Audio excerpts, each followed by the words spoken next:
Welcome into the Hot Read Podcast live here on Friday, March the 28th. I am your host, JT Ruhnke, writer and reporter here at 440 Sports Network. You can follow me on Twitter or wherever you get your socials at JT_Ruhnke. Welcome back to a Hot Read Happy Hour Friday. I know I said live for Friday, but we're not actually live. Spoiler alert. We're recording this early because I'm going on a trip out to Arizona this weekend. So have a happy hour in the chat for us in the comments section over on 440 Sports and enjoy the talk that me and my fellow co-host Stoney, Keeley, editor-in-chief of Sobros Network, one half of Football and Other F Words, and co-writer over at stackingtheinbox.com have installed for you today. Stoney, how are you doing, my friend, on this Wednesday? But for everybody else, it's Friday. Pretty good, JT. I forgot that it is technically a Hot Read Happy Hour. I don't have a drink in hand. That is disappointing, but I guess I just need to head out to Sinkers Beverages to get me some. Sinkers Beverages or M.L.Rose tonight, Either one if you're in the area. Thank you to our two sponsors, M.L.Rose, 7 locations across the greater Nashville area, including an 8th on the way near Inglewood, and then Sinkers Beverages for all of your spirit and wine and beer needs. Gotta go check them out. More on them later. Stoney, this week at the Hot Read Podcast headquarters on the shows have been this discussion about, okay, we understand Cam Ward had an amazing pro day. Some even going as far as to say it was the best pro day they've ever seen, which I think is ever. A little Of all time. Yeah, I think that's a stretch of the imagination right there. However, it's undoubtedly, like we said on Tuesday show with Iron City Film, Drew Beatty. If you didn't catch that episode, definitely go back. We talked about some wide receivers, and I thought it was a great episode. But Cam Ward is the pick at number 1, and that leaves us looking at the second round of the draft right now. There's really no more discussion unless they shock the world and get a bag for the number 1 overall pick. So the draft starts at 102 for the Browns, and we aren't really interested in that right now because then we come back to the Titans at the 35th pick, and then we've started to talk about, okay, the difference between what matters more for this team after getting the quarterback situated. Is it adding a weapon for Cam Ward in terms of a wide receiver? Is it finally supplementing that edge group that, has Dermont Jones, Arden Key, and guys like Jalen Harrell could become more than just a guy, but we have just guys in there right now. So what becomes more, I guess, important there? And then you have the third option there, which is trade back and get both of those in the second and third round if you were able to do that. Here's the thing, and this is how I want to start off today's show, is that I don't think there's been a lot of talk about how you have to trade out of the second round, at least at your pick. You have to if you're taking Cam Ward. I don't know if that's exactly true. Like, we've heard about some of these guys who may end up falling out of the first round when it comes to wide receivers or edge, 2 of your most important needs after quarterback. And I have a hard time believing that after everything we've heard from Mike Borgonzi and Brian Callahan talking about, well, they're not going to, even past the generational player talk, they're not going to pass up a good player to trade down. Like, if that player is a no-doubt starter, this team needs no-doubt starters, and you're going to go take him. So I don't think that if you have a guy like we talked about on Tuesday's podcast, like if a Luther Burden were to be there, if like an Emeka Egbuka was there, God forbid, I don't think he will be, but if this team is really, really set on a guy like I am, like a Jalen Knoll there at 35, like that's a starter that is going to be a day 1 impact and is so much more valuable than the extra top 100 pick who, has the chance to develop into that day 1 starter. If you get the impact guy, I think you have to go get him. So I'm not saying that I'm all in on staying at the 35th pick. I think you have to play the board. Yeah. But I think it's more a conversation of who could possibly be there that makes the Titans think twice about trading back versus just trading back just to do it, right? I think it's not as set in stone as people maybe want it to be. Yeah, because you certainly don't want to just trade back for the sake of trading back if you are passing on a guy that you think can really help your team. Luther Burden III would be one of those guys at wide receiver. I think Mike Green at Marshall, out of Marshall, if he slides because of the character concerns, I think he would be a guy that I'm running up to the podium to select at that point. I think the distinction I would make between the two position groups is that at 35, you're probably still going to get an edge rusher that you know is going to be impact day one. Like this, there's a lot of edge rushers that are probably going to go in the second round that probably could have gone in the first round, vice versa. Like it's a very deep group at the top. There's just a high volume of guys. Receiver, I don't know that that's necessarily the case. I think anybody that you're going to get at 35 is going to have some valid question marks, even with Luther Burden III. If some of the stuff that we're hearing about the football character that he gave up in the Alabama game, that he doesn't run whenever the ball's not coming to him, those sorts of things, if those are true, that could be a problem. I mean, I tend to not overreact to the diva wide receiver stuff because I kind of feel like you want your stud receivers to have a little bit of diva in them. But if there are valid concerns, it could be an issue. And I feel like there are more of those guys at the wide receiver position at the top of the class that have the question marks than there are at the edge group. And so for me, it might place a premium on getting one of these edge guys because you feel more certain that the guy's going to make an impact right away, and there are fewer things that you're going to have to iron out. Not even Mike Green, but if like Donovan Ezeraku is there out of Boston College, I like him quite a bit. Could be a potential option. Whereas at the receiver position, like once we get through the first few guys, there's a ton of guys with question marks, and then on day 3, there's like a resurgence where, yeah, there are some quality, intriguing depth guys at edge on day 3, but they feels like a really raw class. And the distinction on the back end would be there's like a whole crop of these like slot gadget guys on day 3 that fill a need for the Titans too. So it's like the way I'm looking at the position groups, the way things are ironed out, you can get your stud edge guy at 35 that's going to start week 1, and then you can still get like a speedy, gadgety kind of wide receiver that's going to help your passing core on day 3 of the draft. So I think that's where I'm leaning right now. Trading back only if, I've got to have another day 2 pick in order to trade back at that point. Yeah, I'm with you on a lot of that. With the wide receivers, like I'm big on Jalen Noel, but does 35 at the end of the day still feel like a little bit of a reach? Sure. And like if you're able to trade back and get another pick and get him at 40, I think that's better. There's no bona fide studs that are without question marks there. However, on the edge rusher side, I think that's where I agree with you the most, is that there is most likely, unless 8 edge rushers do in fact go in the first round, like there is going to be 2 or 3 guys that I think fall through the cracks here. And that's what I want the discussion to be today. We talked about the wide receivers who could potentially make you think twice about trading back. And then if you did trade back, who are those guys that I think they should target on day 2? We're having that discussion now with the edge rushers. And the one I want to start with at 35, who could be there, could go as early as top 15. Like he is, nobody knows where this guy could potentially go. That's James Pierce Jr., just down the road from Tennessee.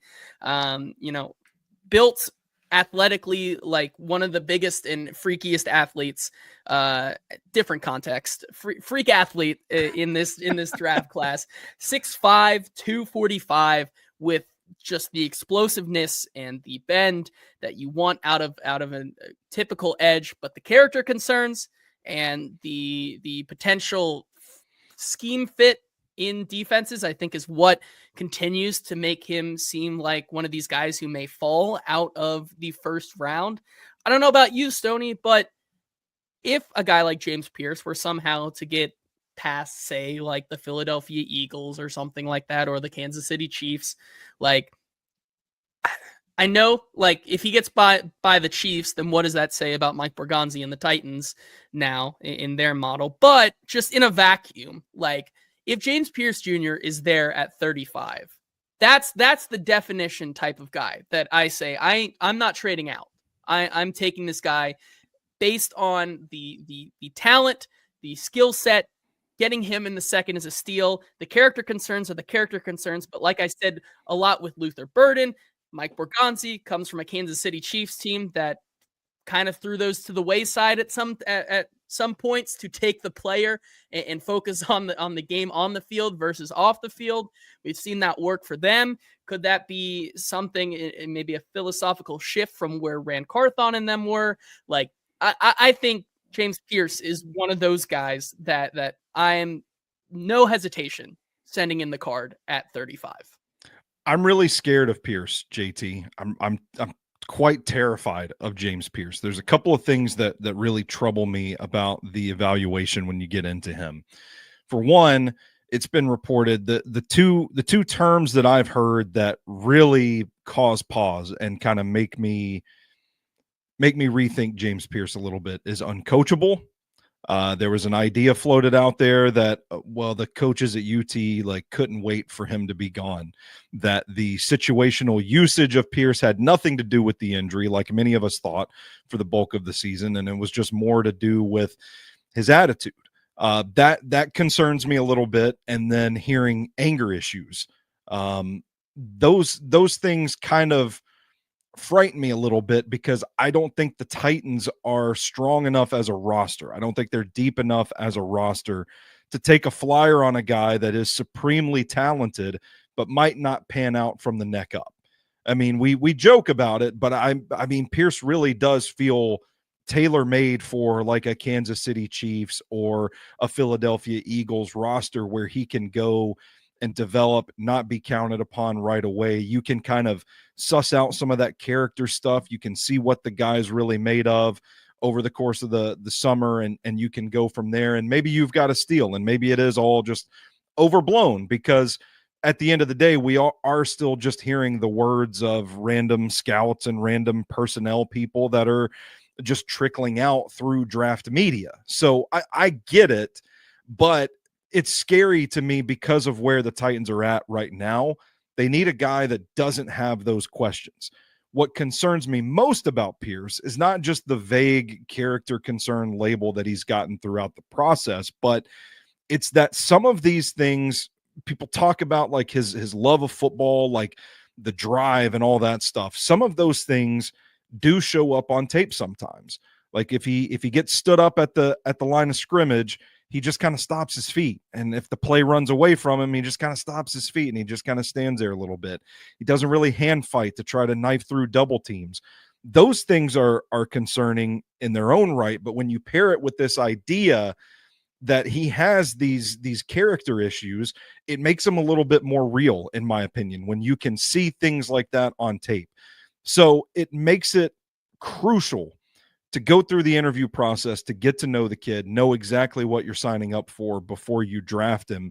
And all of that, the prospects of that feel so risky to me that I don't know that I would take him if he slid to 35. I don't know that I would, depending on who else was there and what their options were.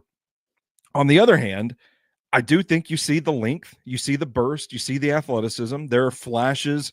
You know, it's like 1 out of every 3 or 4 plays that he just looks dominant. He's throwing a push-pull rip move out there. He's getting around guys, getting to the quarterback. What you want your thoroughbred edge rusher to be, it's just not very consistent. And those are the reasons that I kind of pause on James Pierce, though. I think there is a part of me that would just be salivating at the idea of turning that frame, that athlete, into a pure pass rusher at the next level. It's all so risky to me. It is. And the hope with him, I think that's a very fair point and a strong point by you, Stoney, that it depends on the building and how you believe in the guy with talking to him. It does Denard Wilson's type of culture maybe help a guy like James Pierce? Does it I would hurt a think guy so. like James Yeah. Pierce? I think I'm with you. I think it would help a guy like him, especially in that edge room. You look at what Arden Key was able to do last year under Denard, to have some slightly better production than he did the year before, and kind of become a quiet leader of that room under the guise of a guy like Denard Wilson. How does Mike Borgonzi handle those things? How do talking to Brian Callahan as a coach, how does he handle those things? Those are all the things we just don't know how they feel about him. They're all very valid concerns, but then you bring up if he had maybe like any other head on his shoulders that was a little bit normal, like this would be a bona fide edge, like one, like this is the guy that we would be talking about, like we did last year, saying James Pierce Jr., he might be the guy who is number one. It ends up being Abdul Carter, but to see him go from a year ago being the potential first overall pick in mocks to now being potentially out of the first round, it's a very interesting discussion to weigh those two different things, the character concerns versus the athletic traits, and the tape falls somewhere in between. The other guys that could, I feel like, be there at 35, and guys who somehow might slip, like there are two other guys that I feel like if they were to slip out of the first round for whatever reason, I'm pretty confident in taking them. One is Mike Green, and I think that would be potentially because of the character concerns and things that went on in Virginia. I think those were all the character concerns we had with him, but besides that, felt pretty good otherwise with him. He's a guy who potentially, a little undersized at his height, at 6'3", 251.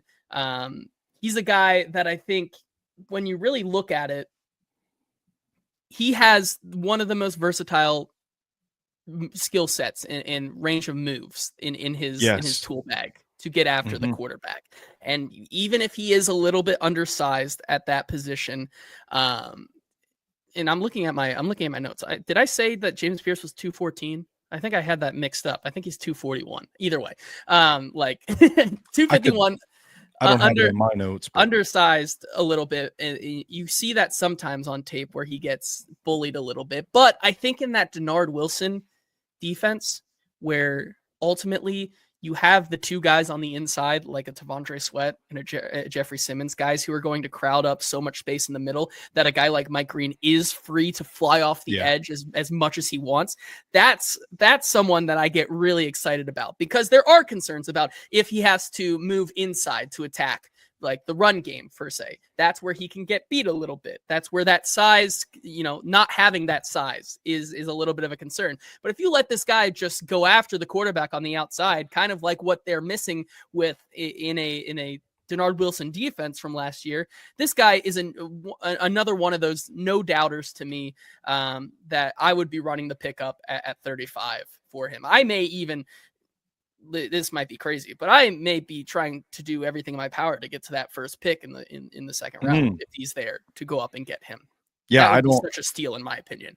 I don't hate any way that's going to end with anything that's going to end with the Titans having Mike Green at the end of April. The character concerns are.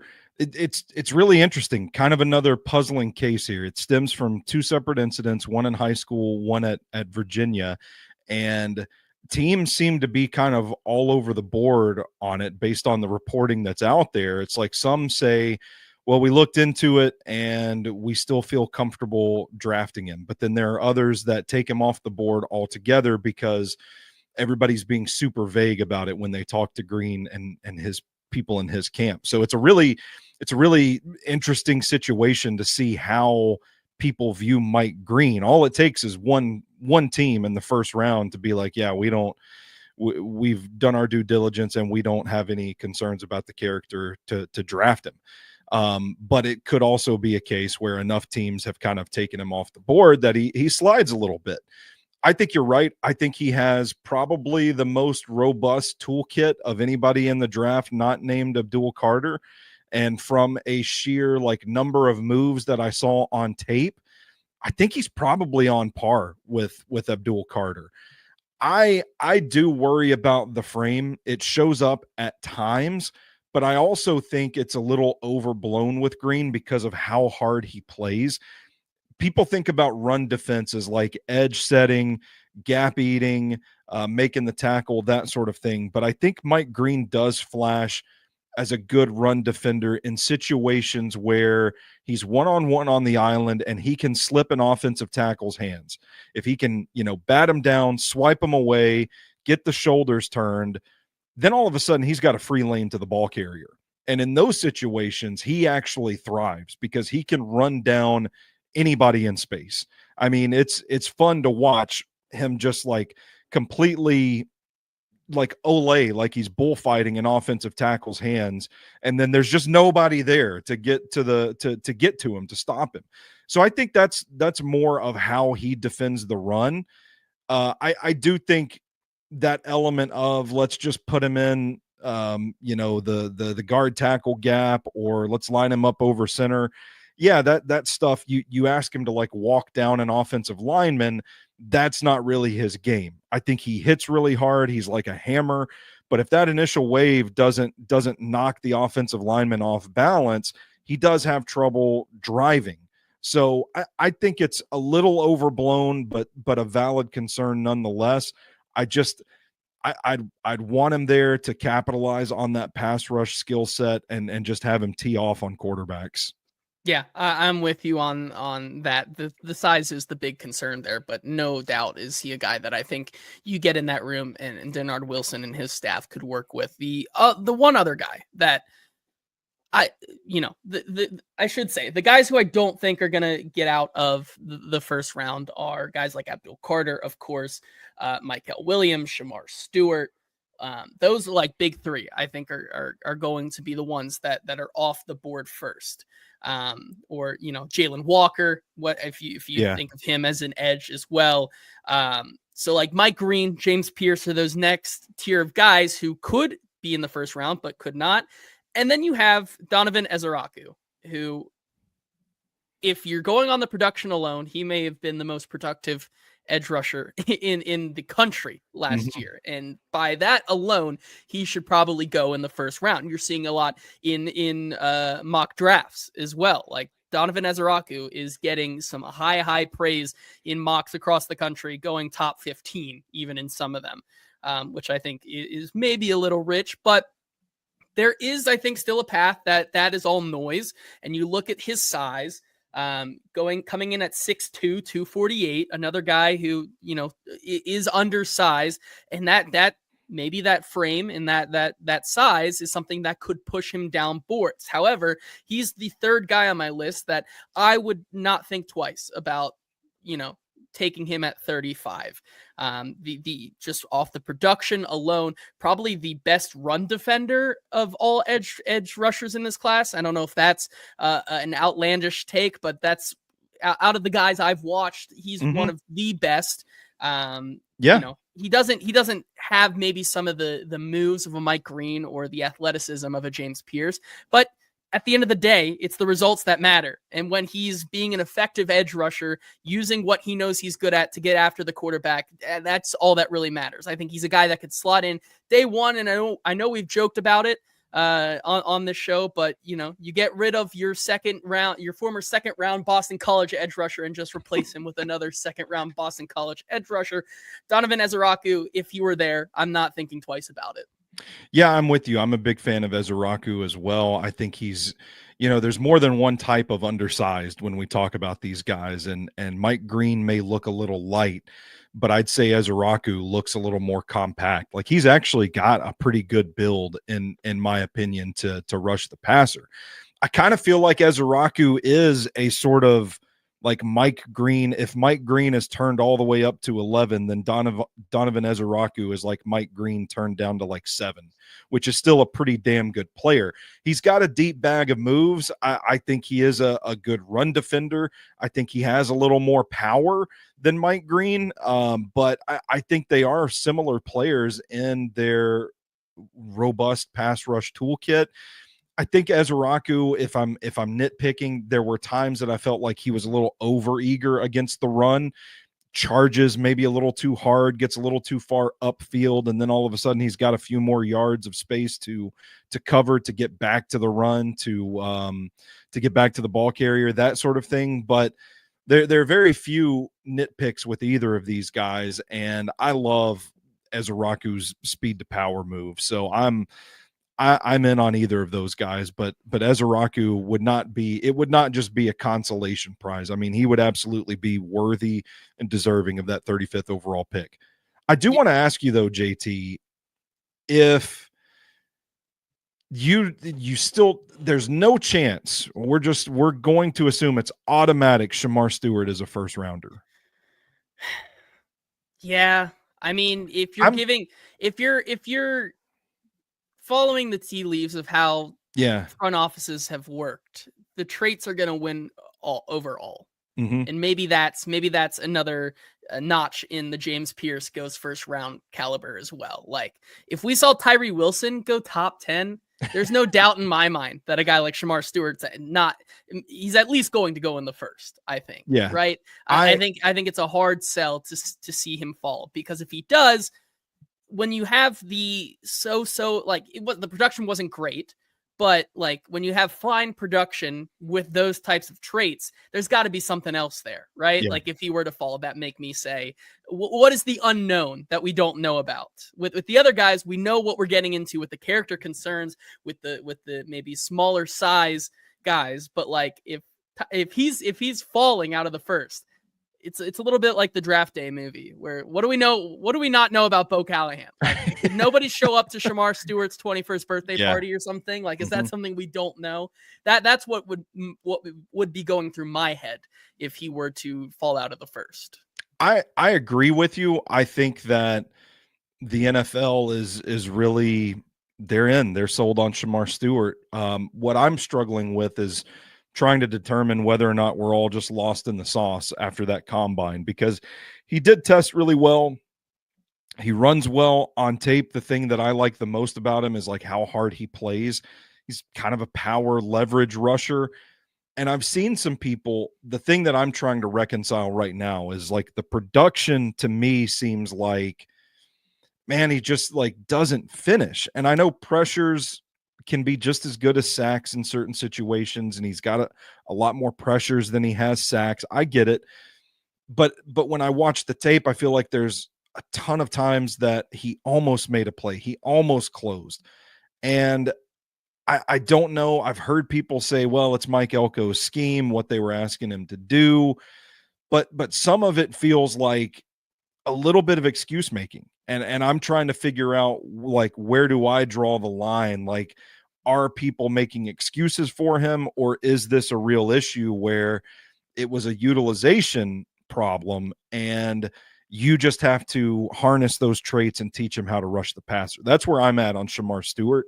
At one point, he was kind of considered like a low 20s fringe first round guy. And then he goes out and like blows up the testing, and people were talking about him in the top 10. So it just feels like his journey has been throughout this process one of meteoric rise.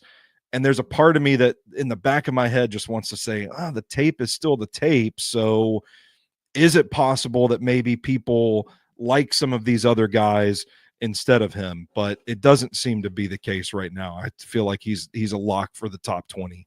Yeah, I mean, even if, like, once again, you have to get through that Philadelphia Eagles, Kansas City Chiefs, that the guys who say, I can fix that guy. Like, that's where you have to get through.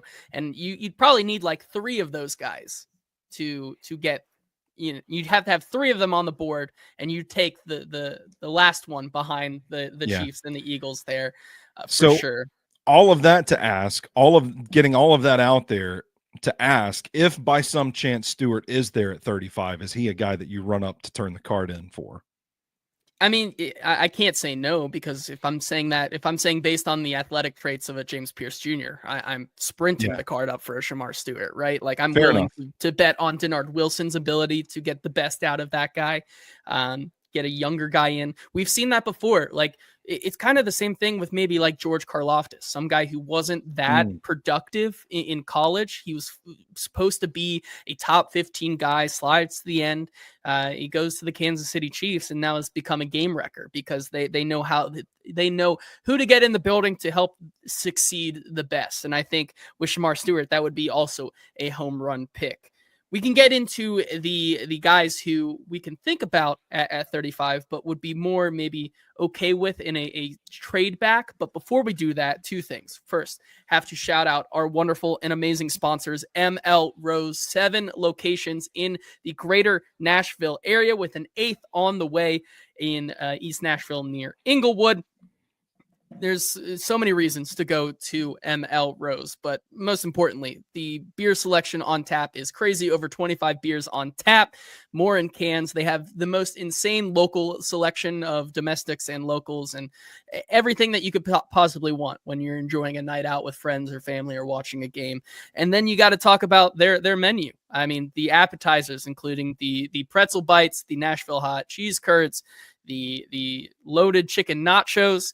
I saw you, Stoney, the last time you were there, really being philosophical over a plate of chicken nachos at an M.L.Rose. I just thinking about it right here on Wednesday. It's like, I got to get out to M.L.Rose tonight because I'm going to be gone in Arizona. There's no M.L.Rose in Arizona. And then also their burgers are insane. You only have a few more days to go get their burger of the month, the stout burger, double patty, beer cheese, serve preferred pairing with a Jackalope Bear Walker. Just the perfect meal to end off your week.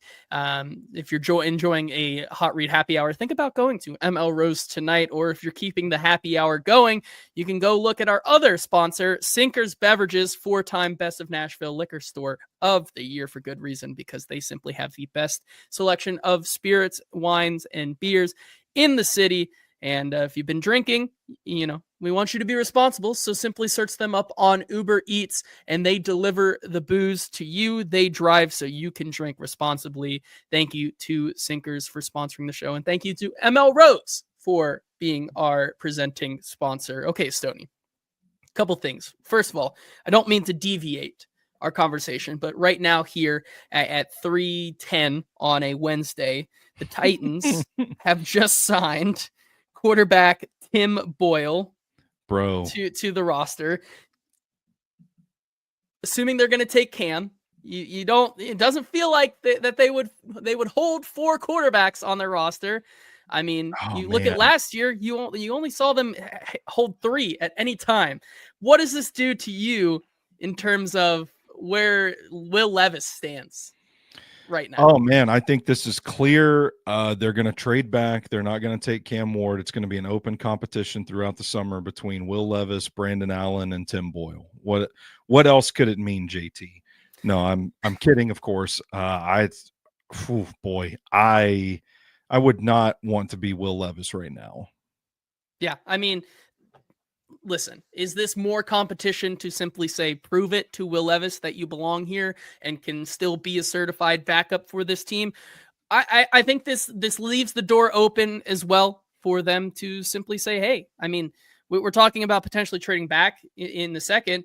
Could this leave the door open to say, Will Levis, now that Tim Boyle is signed, Will Levis in a 4th for your 3rd or something like that? Like, is that a different way? They stay at 35 and get another pick in the 3rd to talk about one of these other guys we're going to talk about here in just a second. Like, I don't know. It's interesting. I like that. More discussion on that, probably because I did hint, may have the Titans trading a certain quarterback away in my mock draft 2.0 that will probably be up later this week, which we'll talk about next week. But anyways, the guys that are that next tier of guys, you have Princely Umanmielen, Braden Swinson, Nick Scorton, Landon Jackson, all these guys, Kyle Kennard, Josiah Stewart, the 2 Ohio State guys. Which ones, I'll leave it open to you to start the conversation this time, Stoney. Which one, when you talk about those guys, Umanmielen, Braden Swinson, Nick Scorton, Landon Jackson, I would say probably are the 4 next on the board, at least for me. I don't know about you, but Out of those guys, or maybe another one, is there another guy that you're thinking about potentially still taking at 35? Well, this might ruffle some feathers. I don't know when the stacking the inbox draft guide is coming out, but I actually have Landon Jackson ranked ahead of James Pierce. I Whoa. I I know the bend is a concern. It's kind of a weird evaluation because does he have, as Coach Mack would call it, the motorcycle lean? No. I think there are instances where he does bend and get into the quarterback, but he is much more of a bursty, speed to power, edge setting kind of rusher. I I loved his performance at the combine. I think if you go back and watch his tape after his testing, I think you see more of the explosive athlete that is there than you did before. Arkansas used him a lot as kind of like a hand in the dirt 4-3 defensive end. Like I've said this whole time, like I just feel like this guy is made to be paired with bookended with Aiden Hutchinson up in Detroit. But I recently watched his tape against LSU and thought he did a really good job against Will Campbell. I think he's burstier than people give him credit for. Really good hands to kind of fight through Will Campbell a little bit. Will Campbell's got great hands. It's one of the hallmarks of his game. But even against other tackles, like his ability to just kind of run through an offensive lineman's hands, just power, balance, kind of rusher, was really impressive. And most of all, like I catch myself watching his tape thinking, does this guy ever take a play off? I mean, he plays hard. He plays a ton of snaps, battle tested, good speed to power move. I think there's a lot that you can work with Landon Jackson. And I think we get caught up in like the electric pass rushers, the fireworks show, the wide array of moves and that sort of thing. And we lose sight of the fact that the Titans could probably use a guy that can play pretty strong at the edge to begin with. Like, yeah, you got to get after the quarterback, but they need some help in run defense too. And I think Landon Jackson's kind of the best combination of both. I think that's a fair argument for the guy who, no doubt about it, had a great combine showing because and was able to display his athletic build. Comes in at 6'6", 264. This is a guy who has maybe the like you said, the power, the play strength that you're looking for in that guy with his speed. Problem is that move set is somewhat limited to that ability to just assume he's going to be able to be more powerful and stronger and faster than the other offensive linemen. You talk about his ability to beat hands. I mean, the one move that he does have is his cross chop, which is the bread and butter. That's how he's doing it. His cross chop mixed with the way he's able to get that speed to power and get past the offensive lineman is what truly makes him great. I think it's a boring pick, right? It's a boring pick. That's a great way of putting it. Yeah. And I think maybe Titans fans wouldn't be super excited because outside of, that one move, the lack of bend and him just being bald, like there's nothing that really makes him exciting. There's not another trait or anything, but you can't look past the production and the tape. And I think that's a very fair assessment of him. Now, is it 35 worthy? It's one where I could see them, but like I would be okay with them kind of in a similar situation to the wide receiver situation where you may like one of these guys like a Jalen Knoll. Can you get him a little bit later and still reap the rewards of a trade back? That's how they will have to play the board and see how it kind of falls into place. Another guy there at the top who's been talked about a lot early in the draft process, but has not been here in this conversation a lot recently. Nick Scorton, the other Texas A&M edge rusher, a guy who seemingly is starting to look like he finds his place on NFL draft boards somewhere in the second round, because we have seen national and local NFL media outlets across the country kind of seemingly put this guy to the wayside and be like, teams may not be as high as we once were thinking when we were mocking him 15th overall in the draft, right? Another guy who has the same I would say um, question marks about a guy like Shamar Stewart, right? He comes from that same Elko style defense where you have questions of how their role was played. But the one thing I think he doesn't have necessarily going for him that maybe a Shamar Stewart does there is the size. Shamar Stewart 6'5", 267. You look at Nick Scorton, 6'2", 257. So 10 pounds lighter and almost what? 3 inches shorter. Like he doesn't get this almost the same leeway as a guy like Shamar Stewart. Your thoughts Sure. on Nick Scorton and potentially is there a fit there for the Titans? He's young too. He's not even Yeah. 21 yet. Like that's also something you have going for you as well. I would be curious to see what Nick Scorton could turn into in the right system that kind of I don't know. The question with him, you look at the tape and we go back to kind of what we were talking about with Shamar Stewart is, well, was this a product of the defense that he played in, or did they play him this way because of who he is? You know, it's like the chicken or the egg kind of debate. I think Nick Scorton is a fine player. I don't think he's very twitchy. I don't think he's very dynamic as a pass rusher, but there's a place in the NFL for guys like Nick Scorton. He's not going to try and fool you. I mean, Nick Scorton is the type of rusher that's just going to run right down the middle on you. He's a power and balance kind of rusher. I remember months ago on Football and Other F Words, Mike Herndon likened him to Keon White, and I think that's a great comp for Nick Scorton.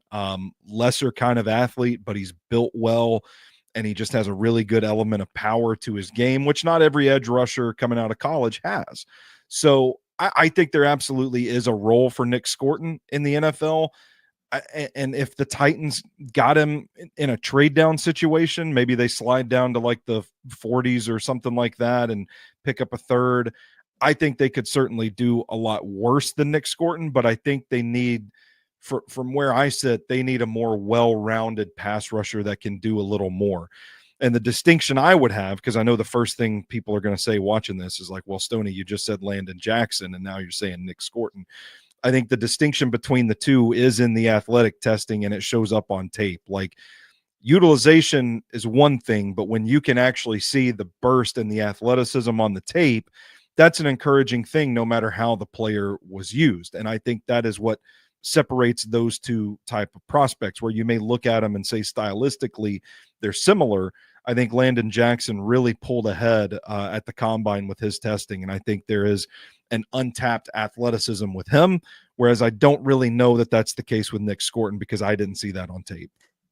I think as you talk more about that, I'm coming to realize like at 30, like in the second round, you maybe are missing out on those top exciting guys that are going to be in the first round. The second round feels like good players who are not going to be superstars, but are going to be capable starters for years to come. Almost like a Harold Landry. Like all these guys could potentially turn into Harold Landry, who are stud starters for you. Agreed. Are guys that you are going to be able to develop, draft, develop, and retain on a second contract, and rinse and repeat that cycle. And Nick Scorton is one of those, like you said, Landon Jackson, the one for me as well that I think I could see, all three of these guys.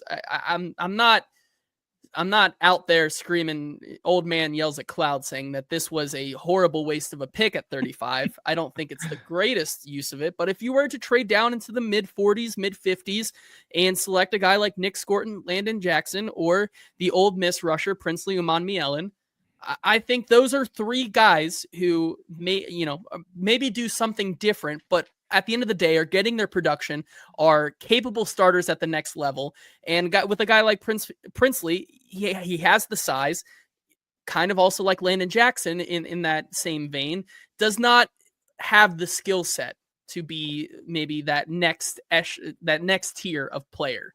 And I think with all three of these guys, I think you can't really go wrong in that mid 40, mid 50 range if you were to trade down. Yeah, I would agree. For me, it's kind of the inverse for Princely, whereas I see like he kind of is raw in a lot of areas, but he shows the athletic traits that you think you could mold him into something. Like with the other two, you kind of already know what they are, and you can use that to your advantage. But with Princely, it's like I feel like you could develop him to do more things. And while I do think he's raw in a lot of areas, and I don't think he's particularly robust in how he gets to the quarterback, I think he has the traits and the size to get there. I particularly like how he uses his shoulders to set up his bull rush. Like it's kind of crazy to see him out there moving around, and if he gets an offensive lineman to bite out of position, he can correct real quick, jam those hands in, and just blow right past the guy. So I think there are things that you see on tape that are very encouraging about him. He just needs a little more refinement than I think the other two guys that we talked about do. And it could also mean that Princely may have a higher ceiling than those two guys. So I think that is the you've grouped it, framed it correctly though, JT, because I do feel like we're really getting into like the second tier of guys that we say may be like consolation prizes if you miss out on one of the top tier guys. But I think you could make an argument that if there's not a Jalen Walker, Michael Williams, Mike Green, Shamar Stewart, if just a few of those guys are in next year's class and they're not in this year's class, a couple of these three that we talked about could be sneaky into first round picks. Yeah, absolutely. I agree with you there. Princely, you talk about his build, right? 6'4", 244. A little bit older, though, 23 compared to the Nick Scorton. So how does that factor into his ability to develop ultimately guys who are going to be productive at the next level, though? And I think is worthy of somewhere in the second round. At 35, it depends who else is there. But I think those are all second round players.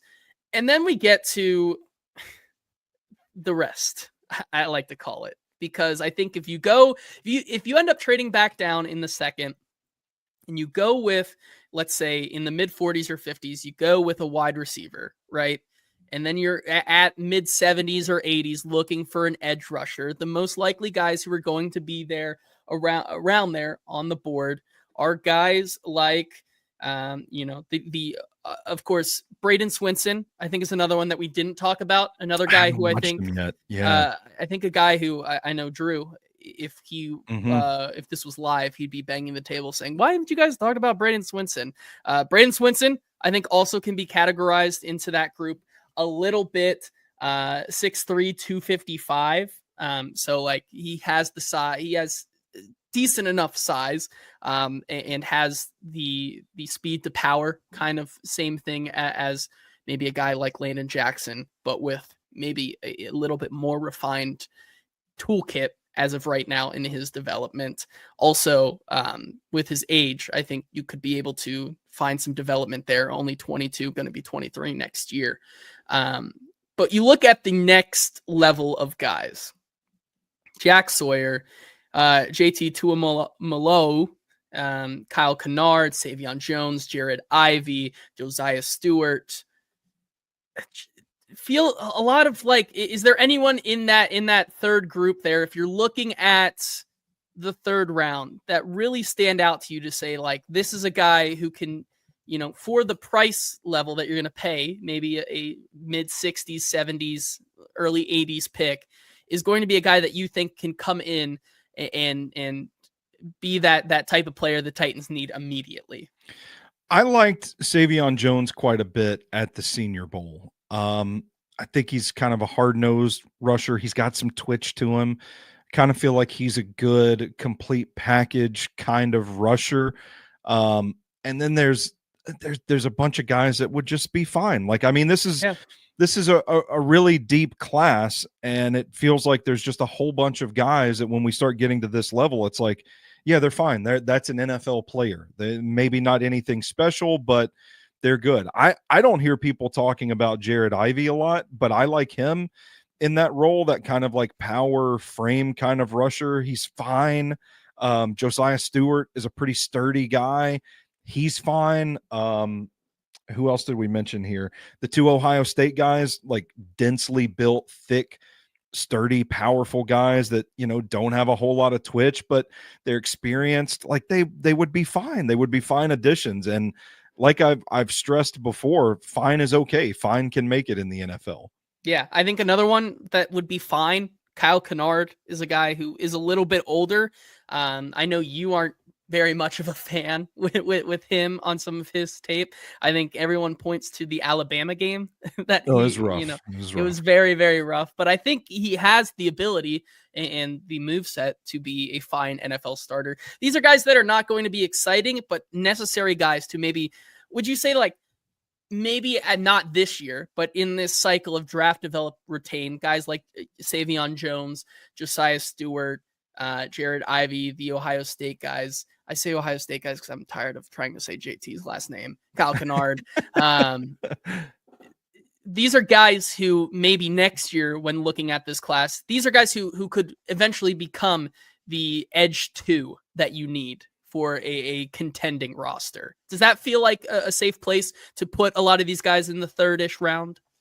Yeah, absolutely. I'm totally cool with that. And I haven't finished my study on Kyle Kennard just yet. I've got one more game to watch. That report will probably be done in the next few days or so. But I do like that he's pretty light-footed with a pretty quick swim move. So he does have some traits that are intriguing, but the Alabama game was not very good. But yeah, absolutely. You could stash all of these guys on the roster and see what they are with an increased role after the experience of a rookie season.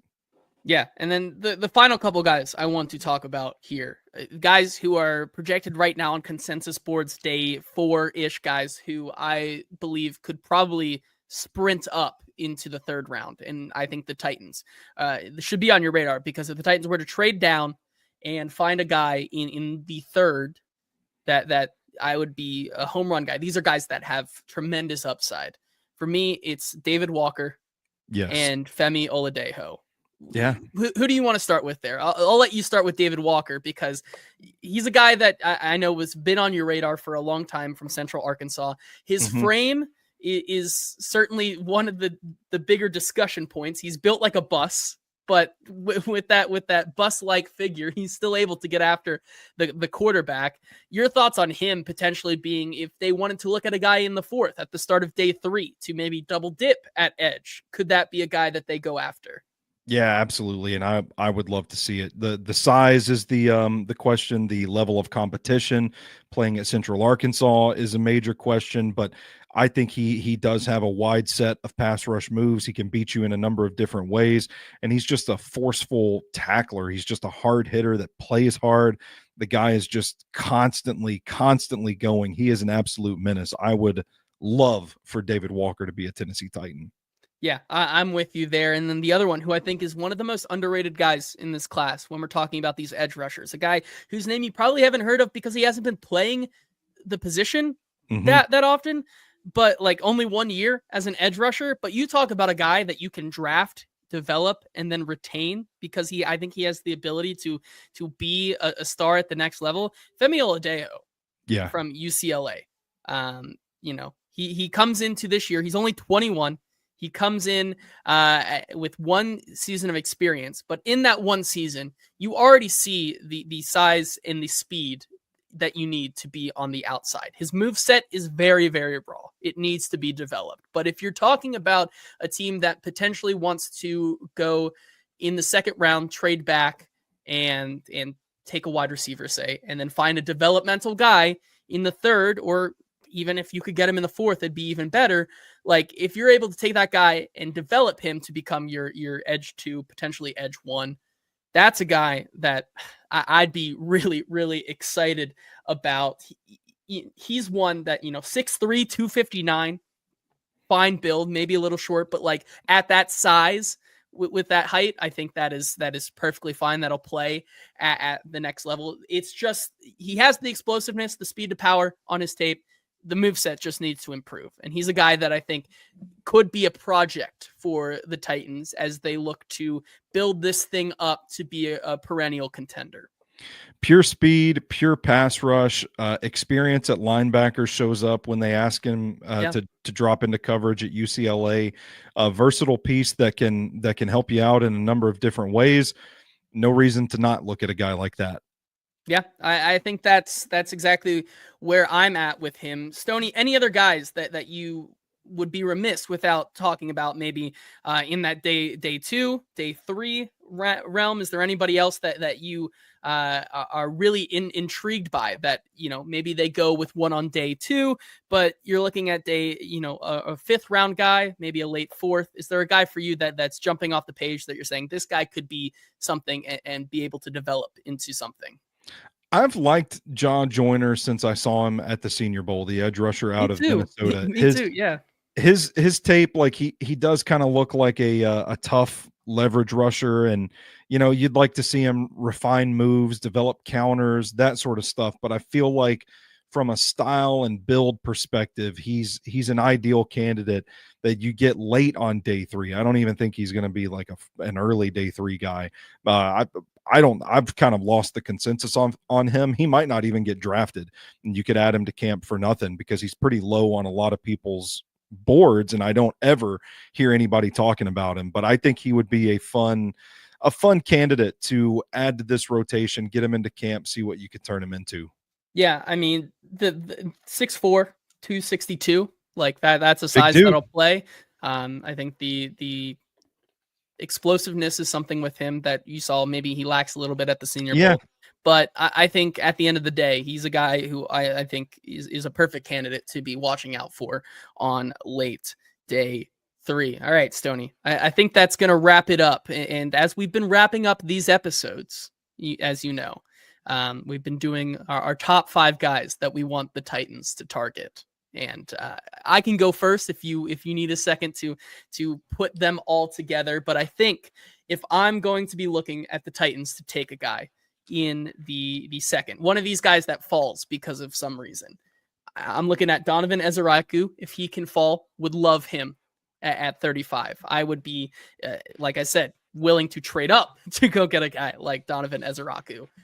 Princely Umanmielen, another guy out of the 3, Scorton, Landon Jackson, and Umanmielen. Umanmielen, I think, like you said, has the best chance to develop his toolkit into becoming a staple player. I also do like Nick Scorton because of how young he is. I think he's worthy of that spot. And then you have guys like, of course, Femi Oladejo for me, and then David Walker, who I think are very interesting pieces that they could add in late day 2. I'm going Mike Green, Donovan Ezeraku, Landon Jackson, even though I wrote in my notes Laxon. I just wrote Laxon. David Walker and Femi Oladejo. Those would be my top 5. Yeah, and so there you have it. That's going to, I think, finally, if you had to stick and pick, let's just say, you had to stick and pick, which position is a greater need for you, in your opinion, at 2.35? Are you taking the edge rusher? Or are you taking the wide receiver? Edge, I think I'm with you at the end of our discussion here. Unless there's, like you said, there's a run of like 10 edge rushers in the first round, and you're picking from like, that's where you're looking Jack at Stewart, Jack Sawyer, and Kyle Kennard and Josiah Stewart. Yeah. I'm with you on that. If you did not hear our conversation on Tuesday where we talked about the wide receivers that we would like the Titans to target with Drew Beatty from Iron City Film, do us a favor and go back and watch that one. Thank you to our sponsors, M.L.Rose and Sinkers Beverages, for sponsoring the show. Go eat at M.L.Rose this weekend. 7 locations in the Nashville area. Got to do it. Do it for me, since I will not be here. Do it for me. That's all I ask of you. And then be on the lookout next week when we're back for, it'll be April, means it's the month of the draft, and we will have some exciting announcements of our draft schedule. Get that all to you well in advance so you can prepare what you will be doing for draft night, hopefully hanging out with us on all 3 days. We'll have more information on that. But until next Tuesday, this has been the Hot Read Podcast. We will talk to you then.